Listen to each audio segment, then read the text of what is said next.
नाज़रीन मज़ीद हम बात करेंगे कि भारत में जो है इनका तैयारा ट्रेनिंग के दौरान जो है गिरकर तबाह हो चुका है। इस पे हम सबसे पहले बात करेंगे मियां उमर मंजूर साहब से। थैंक यू सो मच मियां उमर मंजूर साहब फॉर ज्वाइनिंग अस। उमर मंजूर साहब, क्या कहेंगे मोदी सरकार के दावे कि हम जो है पाकिस्तान पे हमला करेंगे, पाकिस्तान को दबाएंगे, पाकिस्तान को प्रेशराइज करेंगे, और वहां पे आपने देखा कि किस तरह से आप जो है खुद ही एक उनका टैंक ट्रेनिंग के दौरान वो खुद ही डूब गया माशाल्लाह से। उसके बाद आपने ऑपरेशन संदूर के हालात देखे, और अब 2 घंटे की अपडेट है कि खुद ही जो है ट्रेनिंग के दौरान जो है उनका जहाज गिरकर तबाह हो गया। दुबई एयर शो भी आपके सामने है, क्या कहेंगे मियां उमर मंजूर साहब? जी नजर आ चुकी है जी कि इन्होंने जो किया, हमने इनके 7 तैयारी करा दी है उसके अंदर, और इसके अलावा हम इनके 30-35 तैयारे और भी करा सकते थे जो हमारे निशाने के ऊपर थे जी। तो इनकी ट्रेनिंग में ये सिर्फ फिल्मों में अच्छी दिखा सकते हैं, धमकियां अच्छी लगा सकते हैं और वहाँ पे अच्छी एक्टिंग कर सकते हैं, लेकिन जब जब अमली मैदान में इन्हें मुकाबला करना पड़ा तो हमेशा इन्हें शर्मिंदगी का सामना करना पड़ा और इन्हें हजीमत का सामना करना पड़ा। ये धमकियां जो मर्जी लगाते रहें, दुनिया बिल्कुल जान चुकी है कि पाकिस्तान की क्या सलाहियत है और इनकी क्या सलाहियत है। ये सिर्फ धमकियां अच्छी लगा सकते हैं, जब भी अमली मैदान में इनको आना पड़ेगा तो हमेशा इनको हजीमत का सामना रहा है और रहेगा।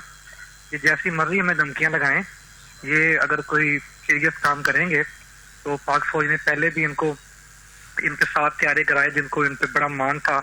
ये बड़ा गरूर करते थे कि हमारे पास राफेल तैयारे आएंगे तो हम पाकिस्तान को वो कर देंगे, ये कर देंगे। वो राफेल तैयारे इनके पास भी आए, उसके बावजूद भी इन्होंने खुद भी इनको हजीमत का सामना रहा, और इन लोगों ने अपनी नाअहली की वजह से, नकम्मापन की वजह से, जो राफेल एक दुनिया में बड़े माने हुए तैयारे हैं, उस कंपनी का बट्ठा बैठा दिया इन्होंने, उनके शेयर गिर गए।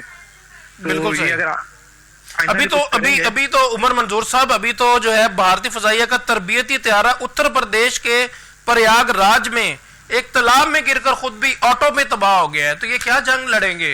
ये क्यों इतनी बड़ी बड़ी धमकियां देते हैं? जी आप इसी से अंदाजा कर लें कि इनके हमें हर दूसरे दिन खबर मिलती है कि इनका तरबीती तैयारा गिर गया।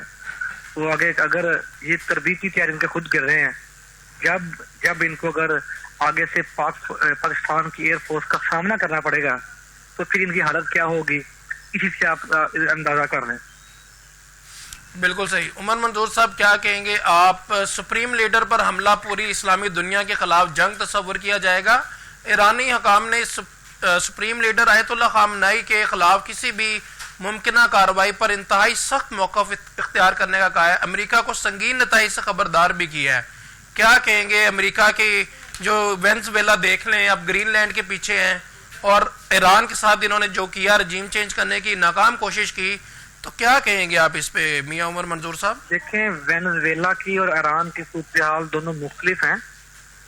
वेनेज़ुएला पे उनकी अंदर से जो खबरें हमें सुनने में आ रही हैं कि उनकी आर्मी के कुछ अफसरान की मिली भगत थी, तो ईरान में सूरत हाल बिल्कुल मुख्तलिफ है। ईरान की एक स्पेसिफिक फोर्स है पासदारान इनकलाब, और वो उनके डायरेक्ट सुप्रीम लीडर के अंदर आती है, और उसका बाकायदा काम ही ये है कि उन्होंने जो ईरान के इनकलाब है उसको उन्होंने उसके ऊपर काम करना है और उसी को सस्टेन करना है। तो यहाँ पे अमेरिका वैसा काम तो नहीं कर सकता कि ईरानी सुप्रीम लीडर को उठा के ले जाए। हमला वो कर सकते हैं, लेकिन इसके नताइज होंगे और इसमें फिर खित्ते में जंग फैल जाएगी। जिस तरह ईरान ने अपने हमसाया ममालिक को, जो मिडल ईस्ट के कंट्रीज हैं, उनको उन्होंने आगाह किया कि अगर किसी भी बेस पे से उनके ऊपर हमला होता है तो उसी बेस पे उनको मुंह तोड़ जवाब देंगे। तो आप देखें कि अभी जो हमला चला है कुछ दिन पहले, उसकी यही वजह थी कि जो मिडल ईस्ट के कंट्रीज हैं, उन्होंने भी सऊदी अरेबिया है, उन्होंने अमेरिका पे प्रेशर डाला कि अगर आप लोग कोई ईरान पे हमला करेंगे तो इसके कॉन्सिक्वेंस का सामना हमारे मुल्कों को करना पड़ेगा, जिसकी वजह से आप देखेंगे तेल की कीमतें भी आसमान में चली जाएंगी। बिल्कुल सही। उमर मंजूर साहब, अभी आपको क्या लगता है, हालात क्या कह रहे हैं, आपका क्या तज्जिया है कि ईरान पे दोबारा से अटैक होगा? लगता तो ऐसे ही है कि ट्रम्प साहब جیسے بار بار کہہ رہے ہیں وہ ٹلیں گے تو نہیں. حملے کی وہ کوشش تو بھرپور کریں گے کیونکہ وہ چاہتے ہیں کہ ایرانی رجیم کو چینج کیا جائے. لیکن ایران میں وہ میرے خیال ہے کہ رہنما کو نشانہ تو بنا سکتے ہیں لیکن ایران کے اندر رجیم چینج کرنا تقریباً ناممکن ہے. وہاں کے حالات ہو رہے ہیں, وہاں کے عوام رجیم کو, وہاں پاپولیرٹی ہے وہاں پہ جس کا ابھی اندازہ بھی ہو گیا دنیا بھر کو, تو وہاں پہ رجیم چینج کرنا تو انتہائی مجھے ناممکن نظر آتی ہے. جی عمر منظور صاحب, بورڈ آف پیس کو اقوام متحدہ کا متبادل بنانے کا ارادہ نہیں. امریکی صدر ڈونلڈ ٹرمپ نے کہا ہے کہ پاک بھارت جنگ میں لاکھوں لوگ مر سکتے تھے, پاک بھارت جنگ نہ رکتی تو 10 سے 20 ملین لوگ مارے جاتے. وزیر اعظم شہباز شریف نے کہا آپ نے کروڑوں لوگوں کی زندگیاں بچائی ہیں, اقوام متحدہ نے کسی بھی جنگ کو رکوانے میں مدد نہیں کی. کیا کہیں گے اس پہ؟ دیکھیں, ایک تو بھارت کو شکست کا, ہزیمت کا سامنا رہا, اور دوسرا ڈونلڈ ٹرمپ ہر دوسرے دن ان کا بیان دے کے بھارت کو مذاق اڑاتے ہیں. تو یہ ہماری خارجہ پالیسی کی کامیابی ہے کہ دنیا کا طاقتور ترین ملک اور اس کا صدر بار بار یہ کہتا ہے کہ 7 پیارے گرائے گئے, 7 پیارے گرائے گئے.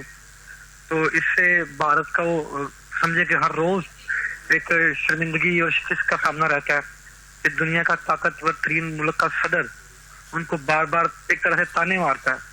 تو یہ ہماری اسٹیبلشمنٹ کی اور ہماری خارجہ پالیسی کی کامیابی ہے کہ روز ان کو امریکہ انڈیا کو شرمندہ کرتا.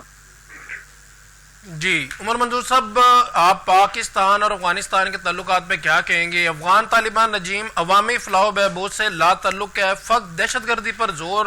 افغان انٹرنیشنل میں شائع بجٹ کے اعداد و شمار پر مبنی رپورٹ نے افغان طالبان رجیم کے جھوٹ کا پول کھول دیا ہے. افغان انٹرنیشنل کی رپورٹ کے مطابق افغان طالبان رجیم نے عوامی ترقیاتی منصوبوں کو مکمل نظر انداز کر دیا. معاشی بحران سے دوچار افغان طالبان رجیم نے بجٹ کا 88% غیر ترقیاتی کاموں میں بجٹ جو ہے وہ خرچ کیا ہے. کیا کہیں گے اس پہ؟ دیکھیں, افغانستان کا معاملہ ہمارے لیے انتہائی سینسٹیو ہے. ہمیں اس کو جس طرح ہم ڈیل کر رہے ہیں اس کو تھوڑا سا مختلف انداز سے ڈیل کرنا چاہیے. جی, افغانستان کے ساتھ ہمیں کوئی جنگ کا محاذ نہیں قائم کرنا چاہیے کیونکہ ہمارا بالکل ہمسایہ ملک ہے, اور جو ہمارا بارڈر ایریاز ہیں وہاں پہ جو رہنے والے لوگ ہیں ان کے رشتہ دار دونوں طرف رہ رہے ہیں. تو بڑا سینسٹیو میٹر ہے, اس معاملے کو ڈائیلاگ کے ذریعے, بات چیت کے ذریعے ہی حل کرنا چاہیے. جو رہی بات کہ افغانستان کے لوگ وہاں پیسے کو کہاں لگا رہے ہیں, جی یہ بات ٹھیک ہے, ان کے مختلف مسائل ہیں اور ابھی ان کو مسائل کا سامنا بھی ہے, جی, اور وہ پیسے اپنے غیر ترقیاتی کاموں پہ لگا رہے ہیں.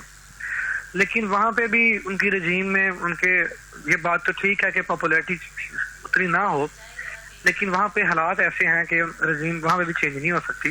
بالکل صحیح, بالکل وہاں پہ صحیح. مختلف گروپس ہیں. جی, بالآخر وہ جو ان کے جو مین رہنما ہے طالبان کے, وہ انہی کی بات مانتے ہیں. بالکل تو صحیح, ہمیں بالکل اس صحیح. معاملے کو بات چیت کے ذریعے آگے لے کے جانا چاہیے, جی, اور اس میں جو وہاں کے مقامی لوگ ہیں ان کو شامل کرنا چاہیے. جو پاکستان کی پولیٹیکل لیڈرشپ ہے جی, ان کو میز سے بٹھائیں اور اس کا ڈائیلاگ کے ذریعے ایک دیرپا حل نکالیں. جنگ اس کا حل نہیں ہے. بالکل صحیح, بالکل صحیح.